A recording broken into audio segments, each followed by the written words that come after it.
Hi, everyone. Good evening. Thank you so much for joining us for our Orientation 101 webinar. We're going to get started here. If you are having any issues with audio or technology, just to start, if you can't hear me right now, this is another way of logging in. I will mention that our webinar is being recorded, so if you'd like to refer back to this information or maybe share it with some of your family, we are going to be putting it on your orientation confirmation page, so you can refer back to it and listen in. With that, I will mention that we have Q&A feature for this evening's webinar.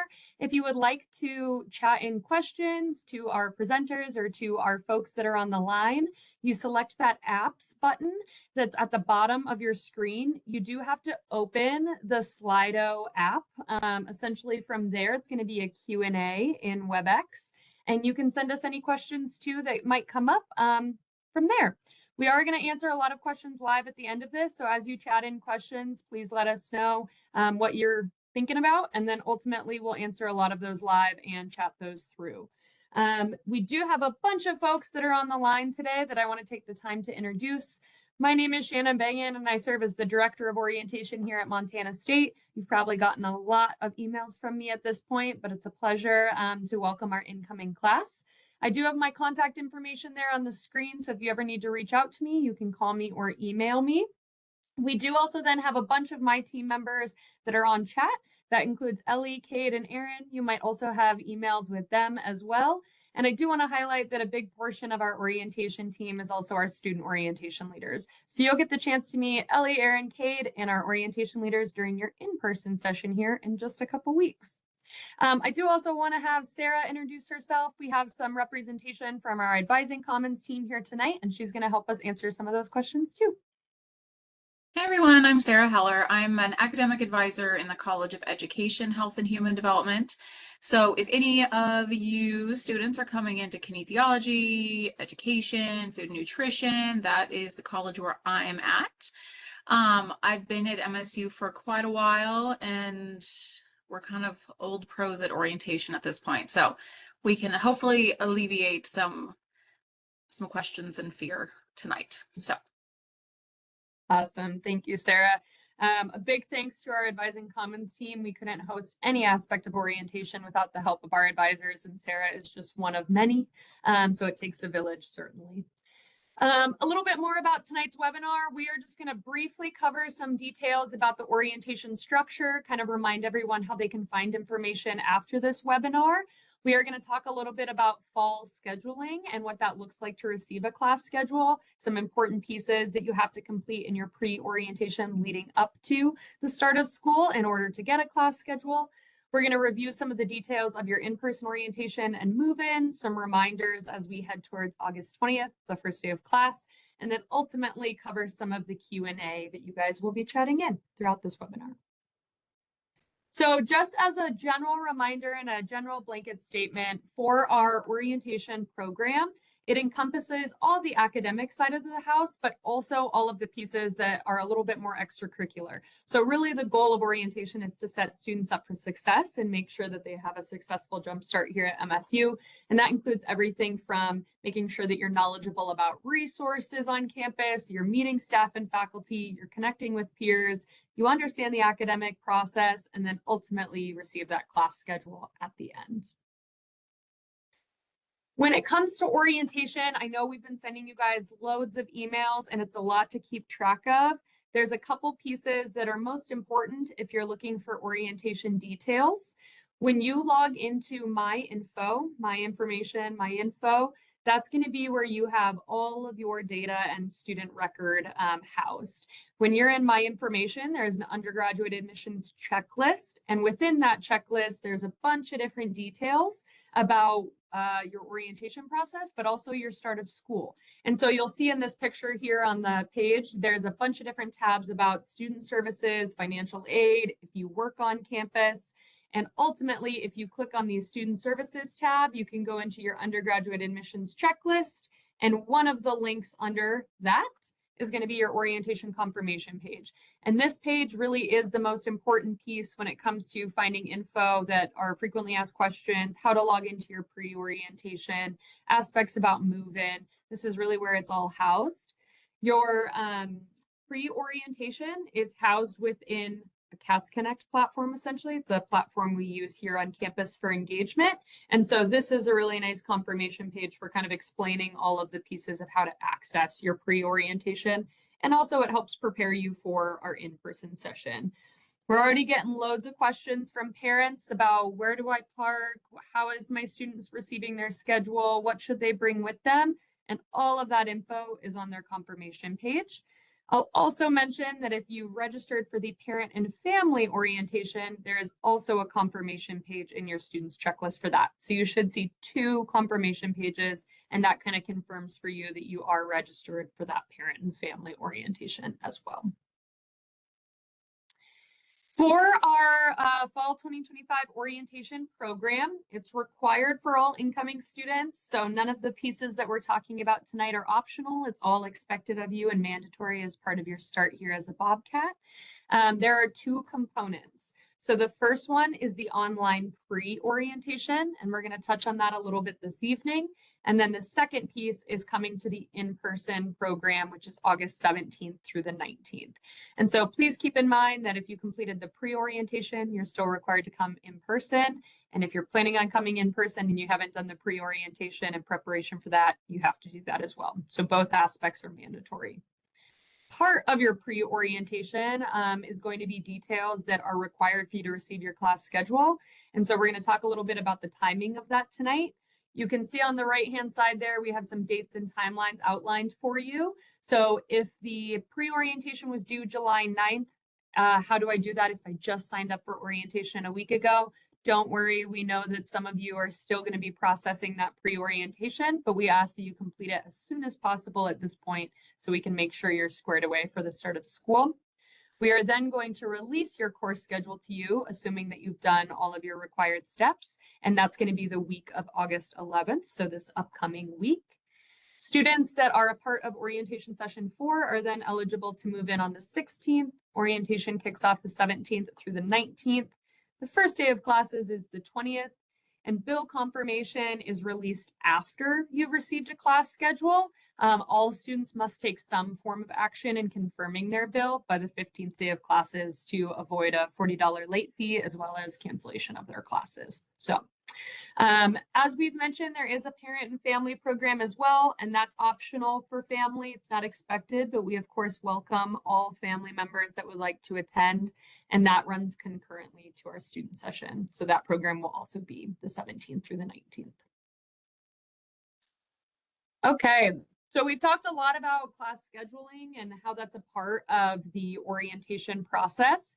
To receive your class schedule, there are some important steps. You log into your online pre-orientation within the Cats Connect platform. And as you're progressing through your pre-orientation, there are modules that you'll go through. So you kind of do step 1, step 2, step 3 as you progress through the pathway. Part of that pre-orientation is your math and writing placement, reminding you of things like sending in test scores and transcripts, some of those pieces that might help inform your class schedule. There is an orientation questionnaire that we'll touch on a little bit. And then ultimately lifting your immunization holds is going to be a big step there as well. So all of that information is part of your pre-orientation.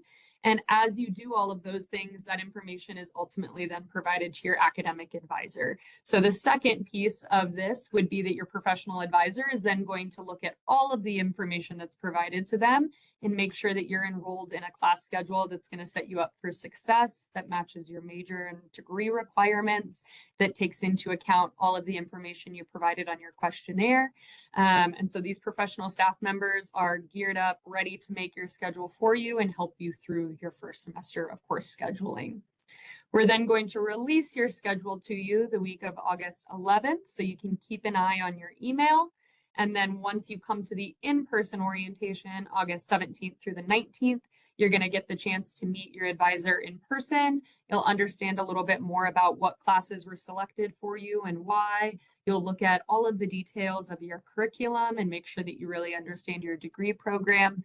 And at that point, if you would like to make any schedule adjustments or anything that maybe has changed in your academic record, then you have the chance to do so during your in-person orientation on the 17th through the 19th. We do not make schedule adjustments prior to our in-person orientation, and a lot of students, once they understand their class schedule, actually opt to not even necessarily make changes. And so this kind of sets you up for success because it allows you to connect with that advisor before you do anything to your class schedule. So as a reminder, your pre-orientation is self-paced. You progress through, so you'll do module 1, then module 2. All of it is hosted in the CATS Connect platform, and you log in with your NetID and password. That's your same NetID and password that you'll use to log into any of the technology at MSU.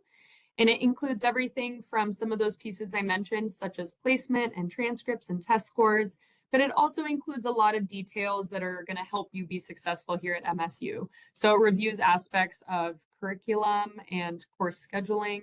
It talks a little bit about paying for school and confirming your bill. It outlines a lot of our technology because we understand there are a lot of different technology systems here at MSU. And so ultimately, all of the pre-orientation really sets you up for a successful jumpstart here at MSU.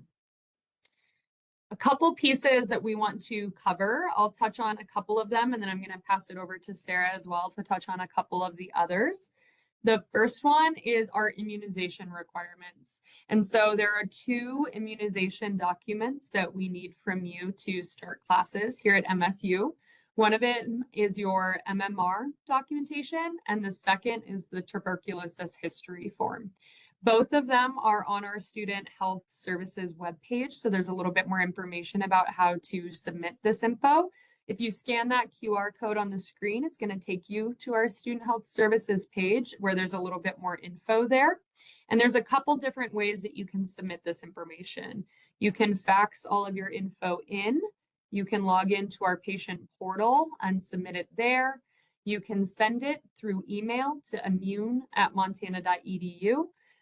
Or you can also have your doctor's office send that information over. So ultimately, as long as this information is on file with Student Health Services, is going to be the most important piece for us.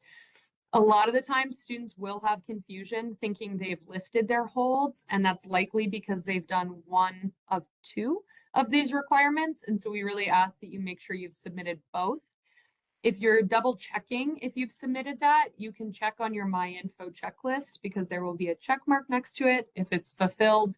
But if we haven't yet received that documentation, that box will still be empty, and we'll be asking you to submit that info to make sure you can register for classes. If you don't have a copy of your immunization records, this page kind of lists out some helpful places to look. So whether that be your military immunization records, a childhood booklet, your high school transcript most commonly. So if you're looking for some information, those are some helpful places to look as well. When in doubt, you can always reach out to our Student Health Services group, immune@montana.edu, or by calling 406-994-2311 as well.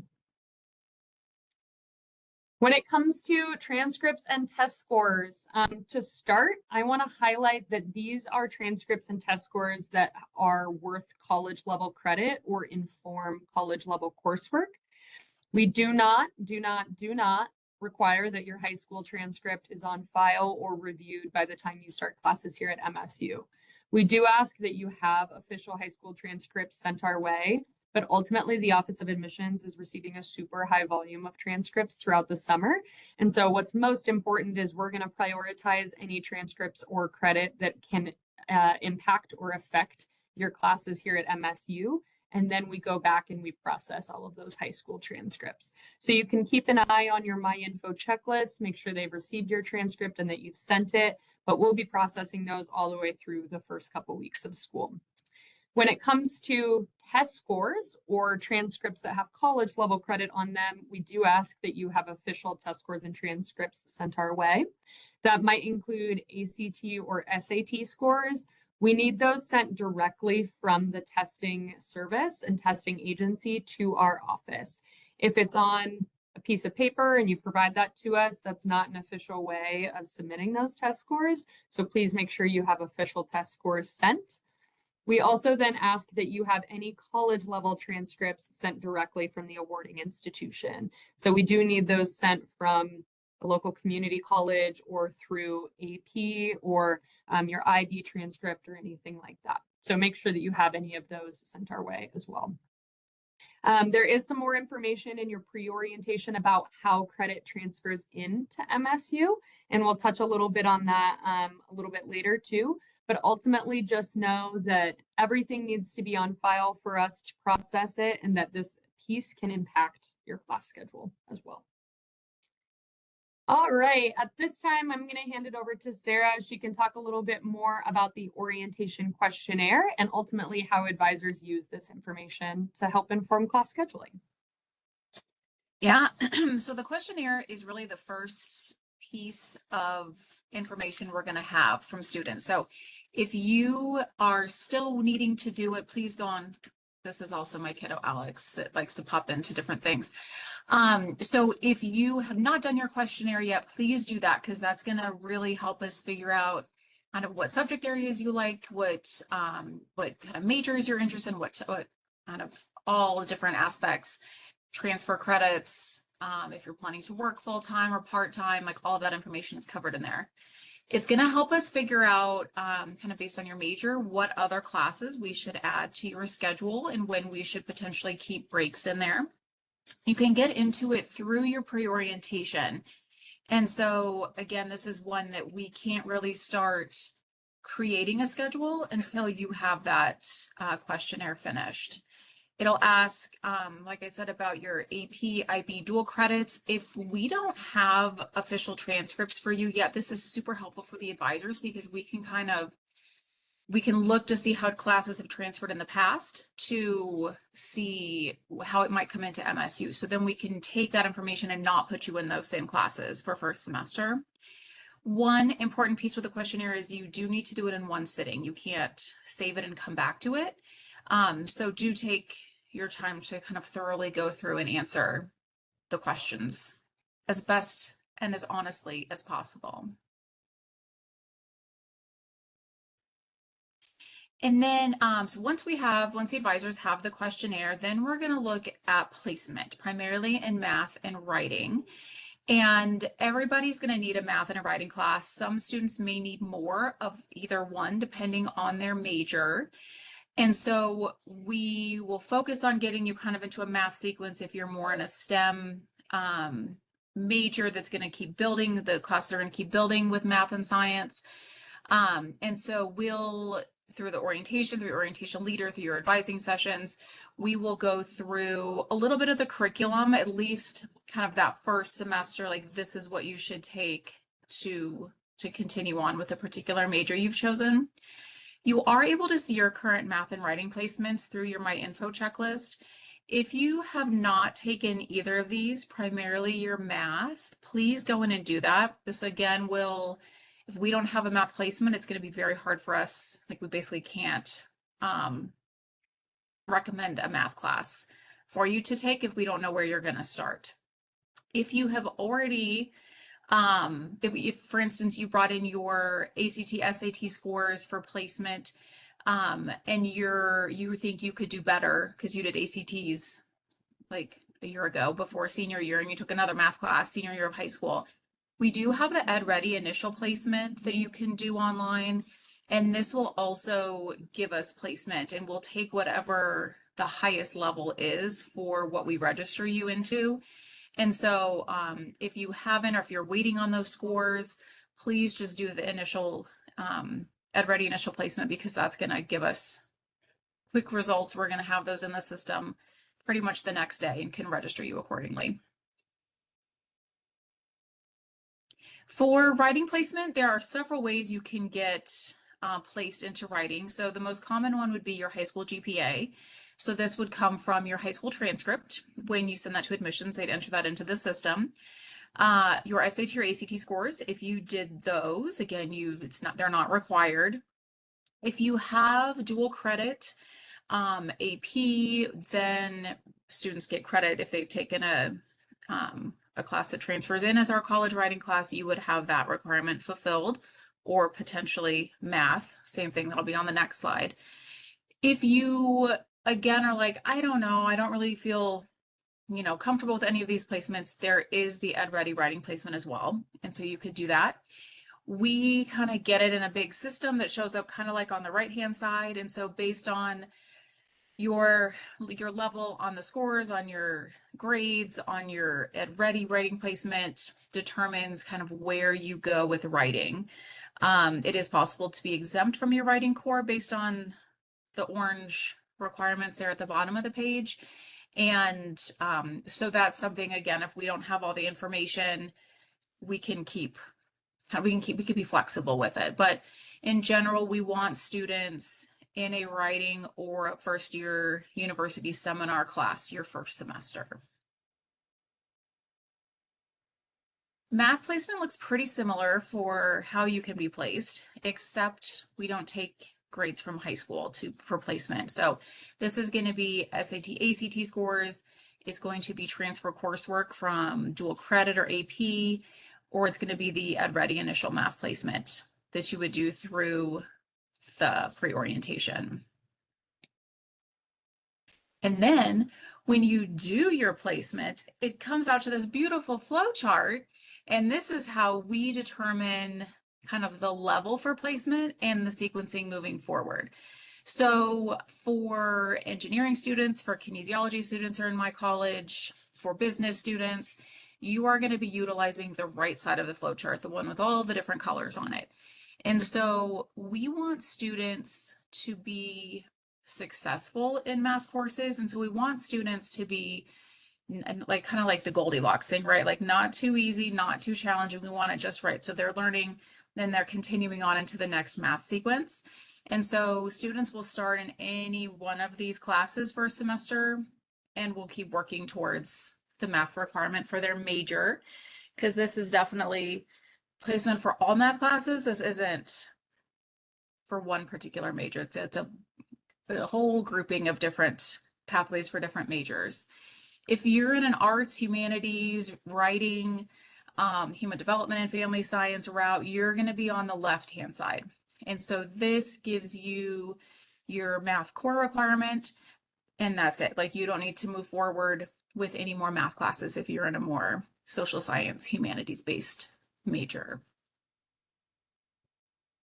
And Sarah, do you want to touch on maybe what some of the co-requisites are Yeah. as well?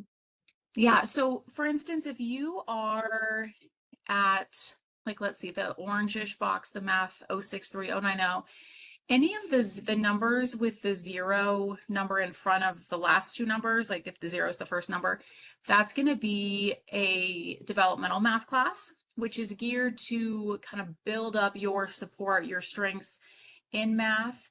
The particular orange class combines 2 math classes into one. So you're essentially meeting like every day. It's a very intensive math class, but you can then move into a college level math class the next semester in that green circle with the college algebra 021 co-requisite.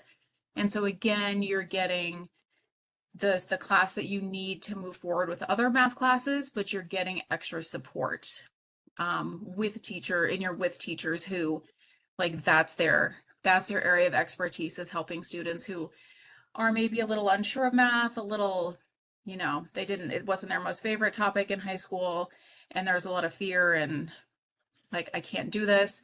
But that's what those faculty are there to help students, and they like are trained how to teach students so that they understand it and can ask questions. With those 0 level classes, they count for full-time standing that current semester, but they don't count towards overall GPA credits or overall credits towards graduation or your GPA when your grade is posted. So that's something to keep in mind. It's geared though to help you get that math base under you so that you're successful and confident moving into the math class you need for your major.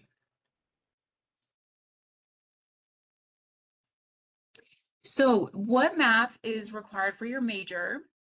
So you would, I think, does the QR code take you to a math by major breakout? Oh my, okay. So you can definitely scan the QR code to see, kind of find your major and see where, like what math would be required. If you are at a lower placement than your major recommends, you can take the EdReady test. So you initially would have to do the placement in order to do the second part. Once you do the initial placement, then you can work through a study path through EdReady to move up 1 or 2 levels. So you have until basically the night before school starts to do this study path. So if you are just getting started, you're going to take the initial math placement tonight, you're going to get your score, you'd have another couple weeks to work up to that next, kind of see how far you can get to work up another 1 or 2 levels. We are seeing students already. I just got an email today from a student who already, like, we had registered the student based on her credit where she stood in math. She had done the math placement study path and had emailed and said, hey, I moved up, I need my schedule changed. And so we like changed out classes and got her into the right math classes. And so we'll continue to do that as we hear from students, as we see those different placements coming in. And then we'll start, when we meet at orientation, the goal is that every student's going to have, it's going to be a group advising session. So it's going to we're going to need patience for just the time it's going to take, but the advisors are going to go around essentially and get a hold of each student and kind of talk to them about where they start with classes, if they have questions. And obviously the goal of math is to get you, like I said, confident moving forward into other classes. If your placement is higher than your math that's required, you get to choose what math you can take. So sometimes depending on the major, if you're in a social science-based major and you place into calculus, like you could take calculus, or you could take something like contemporary math that would just cover your math requirement. So totally up to you. If you were in that situation though, and you had plans for, let's say, medical school after graduation, that would be something to talk with your advisor about, because we may recommend a different math class to help you kind of gear towards that track if that's what you're thinking. So that's, yeah. Anything else on math that you No, I have, think that's Shannon? great. And I just want to highlight that regardless of what your major is and what your math level is, you're absolutely welcome to start in any major here at MSU. Mhm. We don't have students apply into a college or into a major. And so we don't want anyone to be deterred by that by any means. We just really want to ensure that students are going to take the class that's best fit for where they're at academically, make sure that they have support and that they have a really good, strong foundation of math, especially if they are going into those majors that are a little bit more math heavy down the road too. So if you want to be an engineer, but you're starting at a little bit of a lower math level, that's absolutely okay. You'll just work with your advisor and make sure that you're on the right track for what math is best for you. Awesome. Thanks, Sarah. Yeah. At this point, I'm going to touch a little bit more on some of that college level credit piece, because we understand that placement is often impacted by some of that credit coming in. So if you have sent us any transcripts or reported any AP or IB scores that you want to make sure are on file, you can look at your MyInfo checklist. This is a screenshot of what it would look like. And under the transcript evaluation piece, you'll notice it will say your official transcript has been received. In some cases, it might say it's been received and not yet reviewed, or it has been reviewed.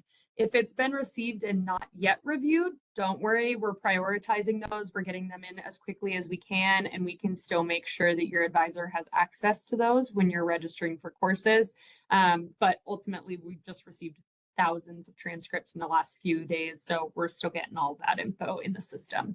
When your transcript has been received and reviewed, if you click on that blue link that says look at my evaluated coursework, it's going to show you on the left-hand side the classes that you've taken at another institution or the AP course that you've taken. And then on the right-hand side, it's going to show you what it's equivalent to here at MSU. If you've taken credit from the state of Montana, so for example, this transcript is referring to Carroll College or the University of Montana, That credit is going to be coming in under a common course numbering system. So essentially, if you took Math 151 at Montana Tech, it's going to be Math 151 here, and you're going to get credit for that, assuming that you have a passing grade. If you've taken credit from an outside of Montana school or a school in a different state, ultimately that credit is recognized here at MSU. It just depends on how it comes in. And so you will always get credit acknowledged here at MSU as long as you've taken anything from a regionally accredited institution. But if it's a class that we don't offer here at MSU, it might come in as elective credit. So for example, if you took Latin at Bellevue Community College, we don't offer Latin here at MSU, but you might still get 3 credits of elective credit. So that's still going towards your college degree. But since we don't offer that exact course, it can't fulfill an exact course here at MSU. So when you're looking at this credit, just know that some classes are going to come in as direct equivalents, while others might also just be elective credit, depending on all of those pieces. But the quickest way is to look at your MyInfo checklist and to see what information we have on file and what it's been evaluated as. If you're looking at your placement level in your MyInfo checklist and it says something like you don't have math credit, but then you go down here and you see that you have credit coming in, we do credit as incoming classes specifically versus placement is in our system as levels. And so ultimately just know that if you have math credit or credit that's going to fulfill a writing class here at MSU and you have it under your transcript evaluation section, then you're good to go. So we've talked a little bit about all these different pieces that are going to help inform your class schedule. And so in terms of what to expect next week, we are going to email you and let you know that you have a class schedule ready for you, assuming that you have completed a couple things. Everything in your pre-orientation is important, but there are kind of 3 big things that most commonly impact your ability to get registered for classes. So that includes having a math and writing placement on file, making sure that you've submitted the orientation questionnaire, and that you've lifted all of your immunization holds. So double check that you have all those things and you're good to go. Those are all a part of your pre-orientation if you need to go back and refer to any of those items. Let's say you have all those things on file. We email you your class schedule. You'll have the chance to look at your schedule, make sure that you're registered for the right number of credits, that you're making sure you're in the right major, that you're happy. But we will not be making any schedule adjustments until you come to that in-person orientation. So it gives you a couple days to look at your schedule, think through some things, and then ultimately when you come and check in here at in-person orientation, you're going to connect with an academic advisor, learn a little bit more about your class schedule, and then if necessary, if both you and your advisor agree upon it, you'll have the chance to make any changes to your schedule at that point. Some things that happen because you're registered for classes is you will have a bill generated for you. We are getting a lot of questions from parents already thinking like, well, I don't know how to pay my student's bill, but that's because they're not enrolled in classes quite yet. And so ultimately, once you receive your class schedule, then you'll have the chance to confirm your bill. Make sure that you've done so by the 15th day of classes. You can look into purchasing books and materials. There are a couple ways to know what books and supplies are needed. One is that when you log into Canvas, Canvas is where all of your classes are housed. That's where you can submit homework and talk to your professors. They will activate their classes a couple days prior to the semester starting. So if you look today, they're probably not activated, but they might be by next week or the weekend before school starts. And there is typically a syllabus in there, and that shows you all of the materials. We also have some information in your pre-orientation about the MSU bookstore. And so there is also a way that you can go through the MSU bookstore website. You can search your class, and it's going to pull up for you the materials that are associated with that course as well. Duo is our secure sign-in here at MSU. And so it's our 2-factor authentication when you sign in. You typically don't get prompted to Duo until you've registered for classes. So as your advisors are starting to register you, you might possibly start to get some of this pop up when you try to access our materials. Make sure that you download the app and then you can select which authentication method is best for you. And then ultimately, we will advise you during your in-person orientation. So if you get this big email next week about your schedule and you have a bunch of questions, just know that what we want you to focus on is getting here to campus, moving into your residence hall, and all the rest will be taken care of as part of your pre-orientation when you're here. Or excuse me, your in-person orientation when you're here. So for the in-person orientation, it is 2.5 days. So it kicks off on the 17th, bright and early in the morning. Check-in is from 8 to 10:30, and that's in Norm Asbjornsen Hall. You are going to be checking in and receiving your full schedule and your packet, and all of your information there. And then we kick off programming directly following that. If you look at your confirmation page, there's a little bit more information on sample schedules, move-in details, check-in details. There is going to be a temporary parking permit. If you haven't already purchased a parking permit and you would like to bring a vehicle to campus, please look at the pre-orientation. There's a parking item within the pathway, and that shares a little bit more information about how you can get a permit. What we provide you is a temporary parking credential, and so that's great for students if they're still getting that parking permit, or for any parents or family members. But we do try to recommend that all students have a parking permit on file by the first day of class if they are going to have a vehicle here on campus. You're also going to be divided up frequently based on your area of study. And so we encourage students to make sure they know what academic college they're in, what their major is, because that's going to often dictate what room you're headed off to within the schedule as well. So if anything, just make sure that you check into orientation. We'll make sure that you get sent off on the right path. It is 2.5 days, and so it progresses all the way through to about midday on the 19th. So assuming that you've done everything you need to do, we'll make sure that your 17th and 18th are pretty busy. The 19th is a little bit lighter, and it starts to roll into some of our welcome activities as well. We've been talking a lot about move-in, so we wanted to highlight that as an Orientation 4 student, as a reminder, you are eligible to move in on the 16th, which is that Saturday. So it's actually a day before all of our other students will be coming to campus. You do not need to sign up for a move-in time, but you do need to submit an early arrival form. So please make sure that if you haven't already, you go through and go into your housing portal. It's under the forms section. You complete that early arrival request.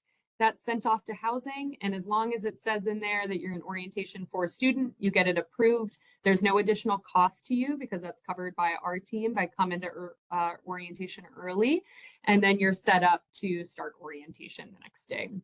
We do have a pretty robust move-in page, and so if you go check out the move-in page, it has some more information about things like parking, what to expect. There's residence hall FAQs on the screen there, so you can scan that as well. But honestly, move-in is a really streamlined process. There's a lot of folks there to help you through that. And then by moving in the 16th, you have all day to kind of make sure you're squared away before everything kicks off for orientation the next day. This is kind of an example laid out for you. So on Saturday the 16th, you're going to move in. On Sunday the 17th is when we will kick off orientation. There's a big welcome. There's a bunch of activities and sessions that you'll be taking place in on the 17th. And then that is when our MSU debut events kick off. We will touch on MSU debut here in just a moment, but that's basically our series of welcome events, making sure that you are meeting friends, you're getting engaged, you're connecting with other staff and faculty here on campus. And so the big first event is our food truck rodeo. They bring out a bunch of different local food trucks. You can go hang out there. There's live music, cornhole boards, all that good stuff for you. On the 18th, you're going to wake up, you're going to meet your academic college, and then you're going to go off to advising. And so that's where you're going to have the chance to connect with Sarah and our other advisors. You're going to understand your course schedule.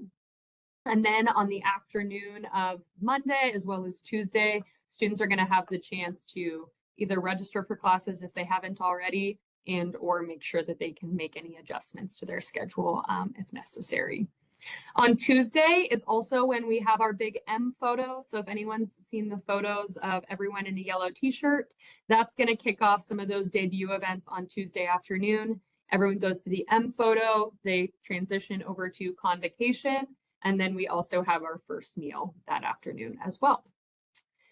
So I will also highlight that the student is not the only one joining the Bobcat family, but ultimately a lot of parents and family members participate in orientation or support their student throughout the move-in weekend. If you have not already registered for the parent and family orientation but would like to, please make sure you send us an email and we can send all that information your way. If you're unsure if you registered, I would recommend that you go to your student's My Info checklist. And if there is a parent and family confirmation page listed there, you're good to go. You don't need to send us an email. You're already registered. The program is separate, so you'll be going through specific parent and family programming at the same time as your student, but there are a couple sessions that overlap, so you have the chance to still connect with your student throughout those couple days.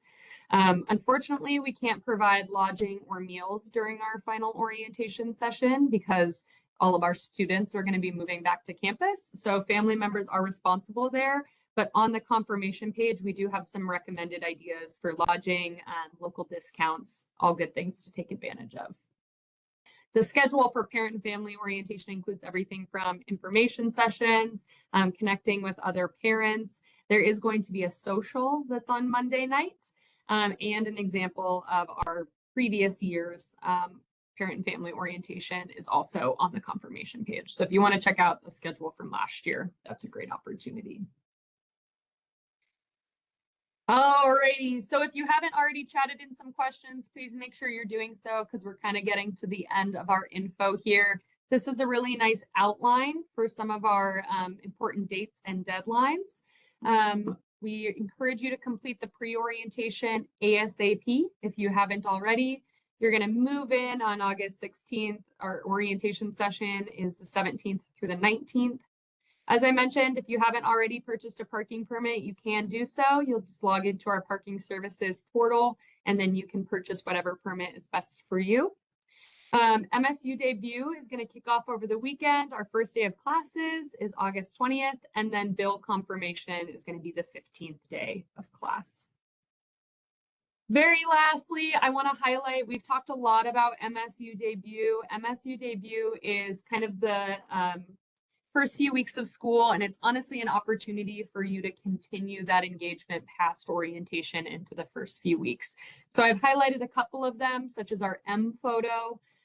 Catapalooza is an event that takes place on the Friday after the first day of school, and that's where there are hundreds of tents and tables across campus, and you can sign up for a club, learn a little bit more about a local organization, ask questions to certain resources on campus. It's a really wonderful opportunity to engage with the MSU community as well as the Bozeman community in the first week of school.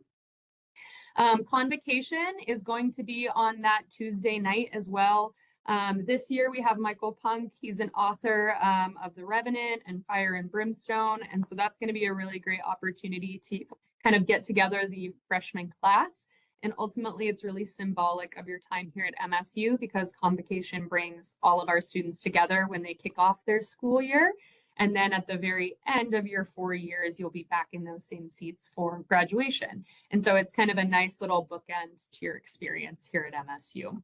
So that's just a few to highlight, but there are so many to take advantage of. So make sure you go to our debut website and kind of get a little bit of a better idea. Okay, so at this time, if you haven't already, please make sure you're chatting in some of those questions. I am going to stop sharing my screen here. And from there, I want to highlight that if you chatted in some of those questions, our team has been putting them in a document for us. So we'll be going through and going over some of those big ones for you right now. So some common questions that we've gotten. Sarah, maybe you can help with this one. How will I know where my classes are actually located? Yeah, so on your schedule that you can see through My Info, it's going to have in some cases it's all spelled out, other times it's abbreviated, but there'll be the hall abbreviations with the room number of the building. And so typically as well, so our classes are usually Monday, Wednesday, Friday for 50 minutes, so 50 minutes, or Tuesday, Thursday for 75 minutes. And There's some that are offered both, like Monday, Wednesday, Friday, or Tuesday, Thursday, and others that are just Tuesday, Thursday at a particular time. And so as you're looking at your schedule, if you have classes back to back, there's going to be a 10-minute passing period for you to leave the first class and get to the second class. In general, if you're concerned at all, ask your advisor. But in general, the locations for most of those first semester classes are very doable to get from one place to the next in 10 minutes. Agreed. Awesome. Thank you. And I would recommend, so I went to MSU as an undergrad, and I still remember walking out of Reed Hall and turning the wrong way from my residence hall. And so kind of walking through your schedule that weekend, that Monday, Tuesday before classes start, especially if you have classes back to back, it's nice to feel like you have an idea kind of where you're going, how to get out of the building, like the quickest way to the next building. So I definitely recommend walking through your schedule. And what I'll also mention too is if you are registered for classes by the time you come to orientation, assuming that you did all your pre-orientation, we give you a printed list of your schedule. And then there are campus tours that are available throughout orientation. So I always recommend that you just have a copy of your campus map and your schedule with you, and you go on one of those campus tours that's guided. And so you can kind of mark off where your classes are as well. It's a really nice way. Common question that we get is, when should parents plan to leave campus, or how long do parents stay? Honestly, it's up to the family and up to the parents and family members. Our orientation is optional, and it's also pick and choose. And so parents can participate in whatever sessions they would like throughout those 2.5 days. And we understand there might be other obligations or travel plans. And so you're welcome to stay for as much or as little of that parent and family program as you would like. I would say most commonly we'll see parents help their students into moving in, and they might be here for the first couple days, maybe participating in orientation or making sure their student is settled. But typically I would say most parents have left town by the first day of classes. But of course, parents can stick around as long as they would like. But most commonly, I would say they start to duck out and head back home at that point. Awesome. One question is, when will my bill be generated? So your bill is generated based on your class schedule and how many credits you're in and whatnot. And so that information is going to take place after you've received your class schedule. We then ask that students go into their MyInfo and that they look at their bill and make sure that all of their scholarships or financial aid has been applied. If you have any questions about your bill, both financial aid and student accounts are great resources for making sure you have a good, firm understanding of what certain fees are and making sure your scholarship is on there and all that good stuff. And then all students must take some form of action by confirming their bill. So let's say if you come in and you're a full ride student athlete, you still have to go in and acknowledge your bill and confirm it, even if you might not be paying anything for that semester. So all students have to go in and look at their bill to avoid a $40 late fee, as well as cancellation of classes. And so we would recommend doing that prior to the 15th day as well. Awesome. One of the questions that we got, Sarah, was how does my advisor go about making my schedule, or what should I expect from that? Do you want to touch on that a little bit? Sure. So it's a little bit like magic. We take your questionnaire, we take your major requirements, we take your math and writing placement, and we kind of figure out from there like 4 or 5 classes. We aim to get everybody in 15 credits. Some majors, like I know for kinesiology, sometimes we end up at 14, and we did not register students for like a 1 credit activity class because we were not going to go in and try to figure out what kind of bowling or billiards or weight training or spinning class students might want to take. So if you're not quite at 15 credits and you need to be for scholarship purposes, we can talk about that. In reality, it's going to be your first semester schedule is probably going to either be a writing or a university seminar core class. We want students in whatever major they're in to take one of those their first semester and the other one in the spring, their second semester. Those are great community building classes that are smaller in size. So the seminars are roughly like 17 to 20 students. Writing classes are probably like 25 students. Depending on your major, it'd be a math class. So if you're in a math focused major, we'd want you in a math class. We would probably put you in a foundations course. So intro to exercise science for my students, basic human nutrition, intro to psychology. Kind of usually most majors have an introductory course that's going to give you insight onto the content of that major, like an introduction to the topic that's going to help you figure out, hopefully after first semester, if this was your declared major, is it something you want to stay with after getting into that intro course?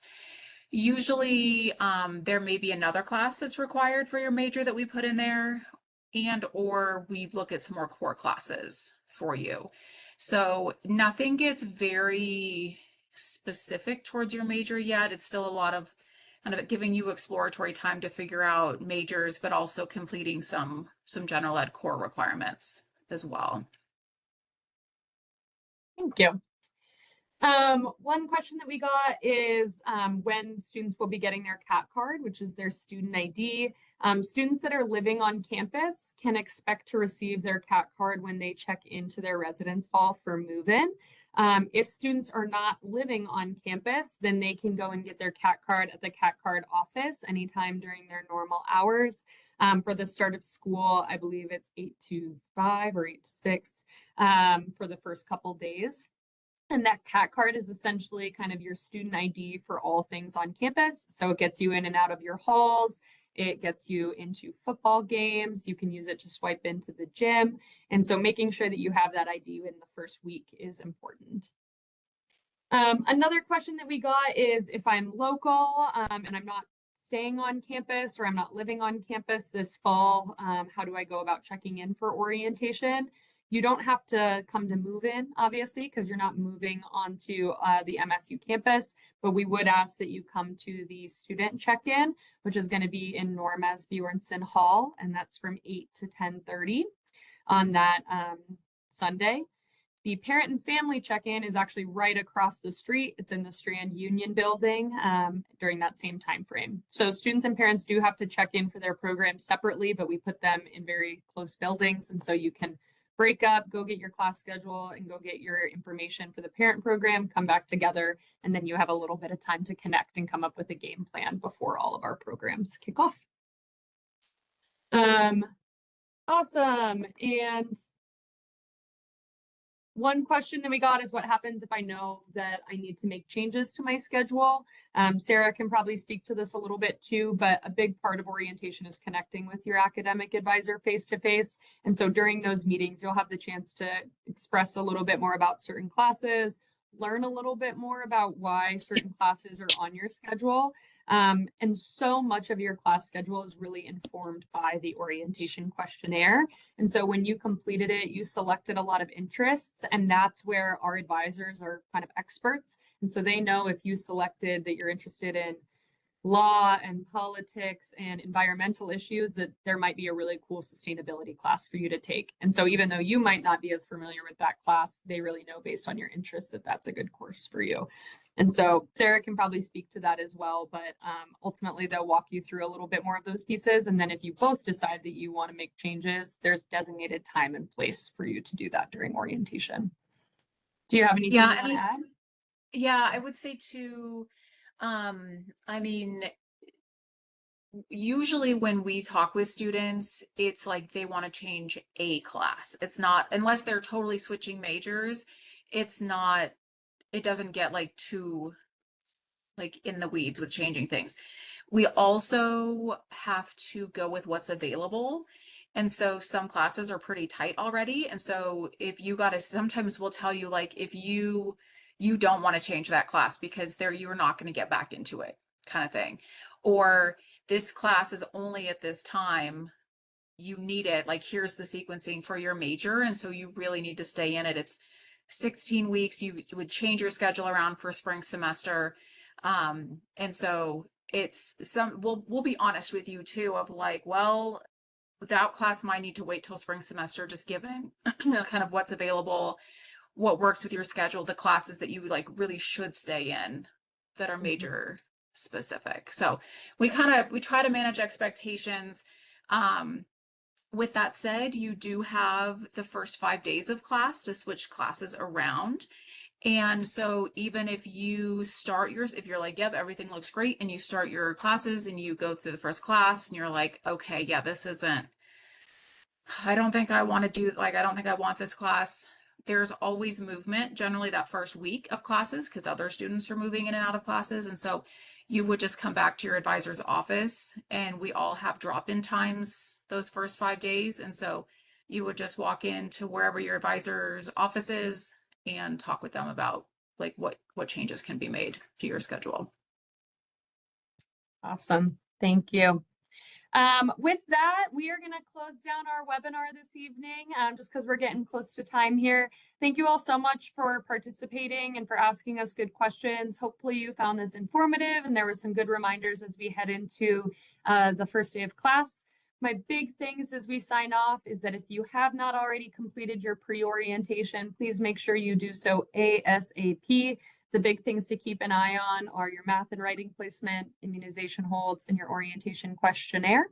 If you have any questions after today, you can always reach out to orientation@montana.edu, or our phone number is 406-994-2827. And if anything, we're really excited for you to join the Bobcat family. Thank you so much for choosing MSU. We don't take it lightly. Thanks for entrusting us with your education, and we're so excited to welcome you. Have an excellent evening. Appreciate it. Let us know if you have questions. Bye.